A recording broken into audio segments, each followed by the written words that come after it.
Welcome to millennium Tamil academy. இந்த வீடியோவில் தமிழக அறநிலையத்துறையிலேருந்து ஒரு சூப்பரான வேலைவாய்ப்பு அறிவிப்பு பண்ணிகிட்ருக்காங்க. ஸோ அது பற்றின இன்ஃபர்மேஷன் நம்ம பார்க்கலாம். இந்த நோட்டிஃபிகேஷனில் என்னென்ன பதவி கேட்டிருக்காங்க, அதுக்கான கல்வி தகுதி என்ன, அதுக்கான அப்ளிகேஷனை ஆன்லைன்லேருந்து எப்படி நம்ம டவுன்லோட் பண்ணுறது, இந்த முக்கியமான இன்ஃபர்மேஷன் தான் இந்த வீடியோவில் நம்ம பார்க்க போகிறோம். ஸோ வீடியோவை ஸ்கிப் பண்ணாமல் பாருங்கள். நம்ம சேனலில் வரக்கூடிய latest government job, government schemes பற்றின அப்டேட் நீங்கள் தொடர்ந்து தெரிஞ்சுக்க நம்ம சேனலை சப்ஸ்கிரைப் பண்ணிக்கோங்க. இந்த யூஸ்ஃபுல்லான வீடியோவை உங்கள் ஃப்ரெண்ட்ஸ் நிறைய பேருக்கு ஷேர் பண்ணுங்கள். ஸோ இந்த வேலைக்கான அஃபிஷியல் நோட்டிஃபிகேஷனில் கூடிய முக்கியமான தகவல்களை நம்ம பார்க்கலாம். ஸோ இதுதான் இந்த வேலைக்கான அஃபிஷியல் நோட்டிஃபிகேஷன்.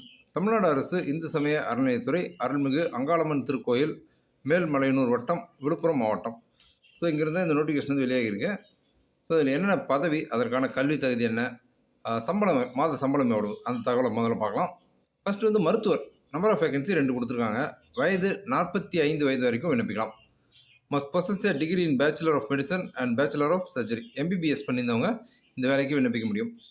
இவங்களுக்கான மாத சம்பளம் 36,700 முதல் 1,16,200 வரை. ஸோ அடுத்த பதவி வந்து உதவி செவிலியர். நம்பர் ஆஃப் வேகன்சி 2, வயது 45 வயது வரைக்கும் விண்ணப்பிக்க முடியும். கல்வி தகுதி must possess auxiliary nurse and midwife certificate or diploma nursing. So இந்த கல்வி தகுதி இருந்து அப்படின்னா இந்த வேலைக்கு விண்ணப்பிக்கலாம். மாத சம்பளம் 18,500 முதல் 58,600 வரை. அடுத்து nursing assistant. Number of vacancy 2, வயது 45 வயது வரைக்கும் விண்ணப்பிக்க முடியும். Pass in higher secondary examination and must possess health worker certificate. So +2 pass பண்ணிவிட்டு ஹெல்த் ஒர்க்கர் சர்டிஃபிகேட் இருந்தது அப்படின்னா இந்த வேலைக்கு நீங்கள் விண்ணப்பிக்க முடியும். இவங்களுக்கான மாத சம்பளம் 11,600 முதல் 36,800 வரை. ஸோ இந்த வேலைக்கான நிபந்தனைகள்: இந்து மதத்தை சார்ந்தவராக இருக்கணும், தமிழ்நாட்டை சார்ந்தவராக இருக்க வேண்டும். விண்ணப்பதாரர் வந்து இந்து மதத்தை சார்ந்த, தமிழ்நாட்டை சார்ந்த விண்ணப்பதாரர்களாக இருக்கணும் அப்படின்னு சொல்லியிருக்காங்க. தொற்று நோய் அல்லது உடல் மனநிலை குறைபாடுகள் உள்ளவர்கள் விண்ணப்பிக்க தகுதியற்றவர்கள்.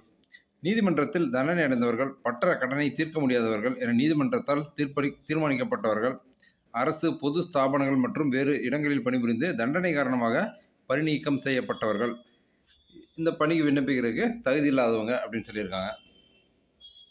ஸோ இது போக வந்துட்டு அந்த விண்ணப்பதாரர் வந்து நன்னடத்தை உள்ளவராக இருக்கணும். அரசிதழ் பதிவு பெற்ற அரசு உயரதிகாரிடமிருந்து பெறப்பட்ட நன்னடத்தை சான்று பெற்று சமர்ப்பிக்க வேண்டும். ஸோ வந்து நீங்கள் வந்து ஒரு கான்ட்ராக்ட் சர்டிஃபிகேட் கெசட்டட் ஆஃபீஸர்லேருந்து வாங்கி சமர்ப்பிக்கணும் அப்படின்னு சொல்லியிருக்காங்க. ஓகே, விண்ணப்பம் கடைசி தேதி வந்து 24/11/2025 அன்று மாலை 5:45 மணிக்கு பின்னர் வரப்படும் விண்ணப்பங்கள் நிராகரிக்கப்படும். அதே மாதிரி இந்த வேலைவாய்ப்பு அறிவிப்பு வெளியிடும் தேதிக்கு முன்னதாக வரப்பெற்ற விண்ணப்பங்களும் நிராகரிக்கப்படும் அப்படின்னு சொல்லியிருக்காங்க. ஓகே, விண்ணப்பதாரர்கள் இந்த பதவிக்கும் அந்தந்த பதவிக்குரிய கல்வி தகுதி, இதர தகுதி சான்றுகள், இதர விவரங்களுடன் தனித்தனியாக விண்ணப்பிக்க வேண்டும். ஸோ நீங்கள் வந்து ஒன்றுக்கு மேற்பட்ட பதவிகளுக்கு விண்ணப்பிக்கிறீங்க அப்படின்னா அப்ளிகேஷன்ஸ் வந்து செப்பரேட்டாக தனித்தனியாக வந்து முழுமையாக ஃபில்அப் பண்ணி எல்லா விதமான சான்றிதழ் நகலையும் இணைத்து சமர்ப்பிக்கணும் அப்படின்னு சொல்லியிருக்காங்க. விண்ணப்பம் அனுப்பும்போது மேலுரையின் மீது கண்டிப்பாக பதவியின் பெயர் குறிப்பிட்டு அனுப்ப வேண்டும். ஓகே, வரப்பெற்ற விண்ணப்பங்கள் அனைத்தும் சரிபார்க்கப்பட்டு தகுதியுள்ள நபர்களுக்கு மட்டுமே நேர்முக தேர்வுக்கு அறிவிப்பு அனுப்பப்படும். ஓகே, அப்ளை பண்ணுற எல்லாருக்குமே வந்து இன்டர்வியூக்கான அந்த கால் லெட்டர் அல்லது அழைப்பு வந்து கொடுக்க மாட்டாங்க. யாருடைய விண்ணப்பங்கள் சரியாக இருக்குதோ அவங்களுக்கு அந்த அழைப்பு அனுப்பப்படும் அப்படின்னு சொல்லியிருக்காங்க. நேரடி நியமனம் இந்து சமய அறநிலையத்துறை சட்ட விதிகளுக்கு உட்பட்டவை. விண்ணப்பதாரர் நல்ல தேக ஆரோக்கியம் உள்ளவராக இருக்க வேண்டும். விண்ணப்பங்கள் அனுப்பப்படும் அனைத்து சான்றிதழ்களும் அரசு பதிவு பெற்ற அலுவலரால் சான்றப்பம் பெறப்பட்ட புகைப்பட நகல்களாக மட்டுமே இருக்க வேண்டும். அசல் சான்றிதழ்களை அனுப்பக்கூடாது. ஸோ உங்களுடைய சர்டிஃபிகேட் எல்லாமே வந்து சர்டிஃபிகேட் ஜெராக்ஸ் தான் நீங்கள் வந்து அனுப்பணும். அதே வந்து சான்றிதழ், அரசு சான்றிதழ் பதிவு பெற்ற கவர்மெண்ட் ஆஃபீஸர்லேருந்து அட்டஸ்டேஷன் வாங்கி நீங்கள் வந்து அனுப்புகிற மாதிரி இருக்கும்.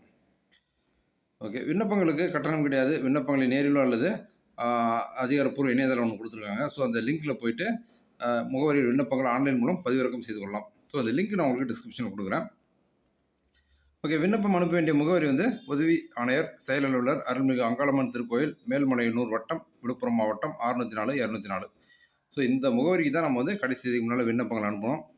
ஸோ அந்த மேல்மலையனூர் அங்காளம்மன் HRNCTN.gov.in அந்த இணையதள முகவரியில் போயிட்டு நீங்கள் இந்த நோட்டிஃபிகேஷன், அந்த அஃபிஷியல் அப்ளிகேஷன் ஃபார்மெட் இதெல்லாம் டவுன்லோட் பண்ணலாம்.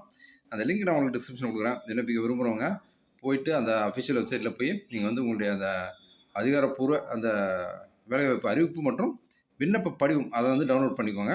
அதை தான் நீங்கள் வந்து பூர்த்தி செய்து தேவையான விண்ணப்ப சான்றிதழ் நகல்கள்லாம் இணைத்து நீங்கள் வந்து சமர்ப்பிக்கணும்.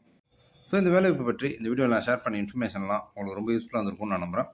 மாவட்ட வாரியாக நம்ம சேனலில் வெளியாகக்கூடிய பல்வேறு துறை சார்ந்த அரசு துறை சார்ந்த வேலைவாய்ப்பு பற்றின தகவல்களை நீங்கள் தெரிஞ்சுக்கிறதுக்கு நம்ம சேனலை சப்ஸ்கிரைப் பண்ணிக்கோங்க. இந்த யூஸ்ஃபுல்லான வீடியோவை உங்கள் ஃப்ரெண்ட்ஸ் நிறைய பேருக்கு ஷேர் பண்ணுங்கள். மீண்டும் அடுத்த வீடியோவில் சந்திப்போம்.